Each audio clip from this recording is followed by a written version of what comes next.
Hello everyone and welcome back to my channel in another video. देखिए, कल मैंने एक वीडियो पब्लिश की थी जामिया हमदर्द के ऊपर। तो काफ़ी सारे स्टूडेंट का ये कमेंट है कि बी फार्मा को लेकर के मैं वीडियो बनाऊं डिटेल में, क्या एडमिशन प्रोसेस होता है, कितना फीस लगता है और मिनिमम कितने कट ऑफ की रिक्वायरमेंट होती है अगर आप लोग नीट के थ्रू एडमिशन लेते हो। तो इस वीडियो में हम Jamia Hamdard university bachelor of pharmacy course के बारे में बात करने वाले हैं। वीडियो को आप लोग शुरू से लेकर लास्ट तक देखना। और आपसे एक छोटी सी रिक्वेस्ट है, देखो मैं हर एक इन्फॉर्मेशन अब इस चैनल पे प्रोवाइड कराने वाला हूँ डेली वीडियो के थ्रू। तो आप लोग इस चैनल को सब्सक्राइब प्लीज़ करना और बेल आइकन को प्रेस करना, जिससे आपको इन्फॉर्मेशन जो है टाइम टू टाइम मिलती रहे। तो चलिए स्टूडेंट, हम बी फार्म एडमिशन के बारे में बात कर लेते हैं। ओके, तो अभी आप लोग देखो स्क्रीन पे शो हो रहा होगा बी फार्म एडमिशन। तो सबसे पहले आप लोग समझो, जो बैचलर ऑफ फार्मेसी है जामिया हमदर्द यूनिवर्सिटी में, वो दो तरीके से है। पहला है जनरल कैटेगरी, ओके, और दूसरा है SFS कैटेगरी। अब इन दोनों में डिफरेंस क्या है? देखिए, जो जनरल की फ़ीस है SFS के मुकाबले थोड़ी कम है, और जो SFS की फ़ीस है ना वो बहुत हाई है। SFS मतलब सेल्फ फाइनेंस कैटेगरी। तो यहाँ पर देखो, टोटल जो सीट की बात करें हम, कितनी सीट है, तो आप लोग यहाँ पर देख पा रहे होंगे कि 120 सीट है। 60 जनरल के लिए है एंड 60 SPS के लिए है, ओके। एंड NRI के लिए भी कुछ सीट यहाँ पर रिजर्व है। बात करें ड्यूरेशन की, तो ड्यूरेशन देखो इनका होता है 4 ईयर का। और एलिजिबिलिटी क्राइटेरिया क्या होती है, इसका सबसे ज़्यादा रिक्वायरमेंट थी आप लोगों को। तो देखिए, आप जो 2025 का नीट आ रहा है ना, उसमें आप लोग अपीयर होना पड़ेगा। यानी कि जो 2025 का भी फॉर्म फिलअप होगा नीट का, उसको आपको फिल करना पड़ेगा, ओके। इसको अगर आप लोग फिल कर लोगे तभी आप लोग जामिया हमदर्द में बी फॉर्म एडमिशन के लिए एलिजिबल हो पाओगे, ठीक है स्टूडेंट। तो आपको भी क्या करना है कि 2025 का जो नीट होगा उसमें आपको अपीयर होना है। और मिनिमम आपकी जो एज होनी चाहिए वो 17 ईयर होना चाहिए।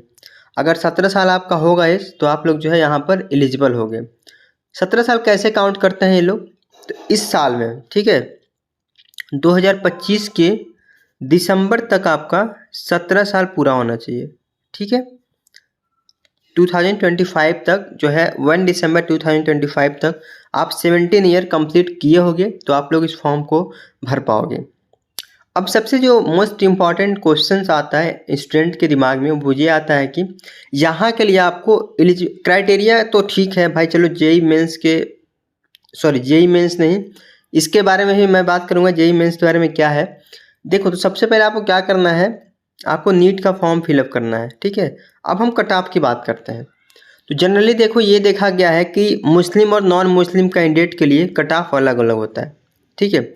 अगर कोई मुस्लिम कैंडिडेट है तो उनका 350, लास्ट राउंड में 310 तक तो हो जाता है एडमिशन, क्योंकि कल ही मैंने एक कमेंट देखा था। बट देखो, ये बहुत रिस्की हो जाता है। अगर आप लोग इस भरोसे में रहोगे कि आपका 310 नंबर है और आपका एडमिशन हो जाएगा, तो ये थोड़ा मुश्किल हो जाएगा जनरल में आपका एडमिशन हो पाए। तो आपको ये टारगेट लेकर के चलना है। अगर आप लोग जामिया हमदर्द में एडमिशन लेने वाले हो, तो आपके एटलीस्ट 400 प्लस मार्क्स होने ही चाहिए नीट में, तभी आप लोग यहाँ पर जो है मेरिट लिस्ट में आ पाओगे। अदरवाइज आप लोग डिस्क्वालीफाई हो जाओगे, नहीं आ पाओगे।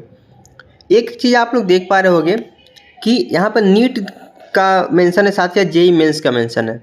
तो आपको पता है कि बी फॉर्म PCB वाले एलिजिबल होते हैं और PCM वाले। सपोज दैट कोई स्टूडेंट 12th में PCM था, यानी कि फिजिक्स, केमिस्ट्री और मैथमेटिक्स था, तो वो अगर जेई के पेपर 1 में क्वालिफाई किए होंगे ना, जेई के पेपर 1 में, तो भी बी फॉर्म कर सकते हैं जामिया हमदर्द यूनिवर्सिटी से। अच्छा, एक चीज़ मैं आपको क्लियर कर दूं, इस आर्टिकल में आप लोग ये 2022 का देख रहे होंगे, तो इसका आप लोग ध्यान मत देना। इसको मैं अपडेट करना भी भूल गया हूँ, मैं इसको अपडेट कर दूंगा तो यहाँ पर आपको 2024 शो होने लगेगा, ठीक है। ये हो गई एलिजिबिलिटी क्राइटेरिया। तो आपको मैंने देखो इतनी चीज़ें बता दी कि जामिया हमदर्द में अगर आप लोग नीट के थ्रू एडमिशन लेते हो, ठीक है, तो आपको 400 प्लस नंबर चाहिए ही चाहिए। साथ ही साथ आपको जो 17 ईयर एज होने चाहिए, ठीक है। और फॉर्म जो आएगा इस महीने में नहीं, मार्च और अप्रैल तक आता है इसका फॉर्म, ठीक है। तो आप लोग वेट कर लो, मार्च और अप्रैल तक इसका फॉर्म जो है आउट हो जाएगा। अब सबसे इम्पॉर्टेंट चीज़ ये है कि आखिर इसका फीस स्ट्रक्चर क्या है, ओके। तो फीस स्ट्रक्चर की भी हम बात कर लेते हैं।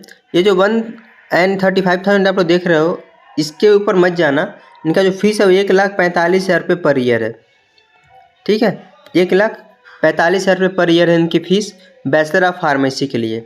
और SFS में जो इनका फ़ीस है वो 2,10,000 रुपये यहाँ पर है, ठीक है, वो पर ईयर की फ़ीस है। तो इस तरीके से फ़ीस है। और देखो बी फार्म को लेकर के मैंने सारी इन्फॉर्मेशन दे दी है आपको। अगर आपको कोई और डाउट है तो आप लोग कमेंट बॉक्स में कमेंट करना, उसके ऊपर मैं प्रॉपर वीडियोस लेकर के आऊँगा। बाकी आपको क्या लगता है कि कितना एडमिशन हो पाएगा इस बार? अगर आप कोई जानने वाले हैं तो उनके बारे में भी बताओ नीचे कमेंट बॉक्स में कितने पे एडमिशन हुआ है। ओके स्टूडेंट, तो चलो मिलेंगे नेक्स्ट वीडियो में।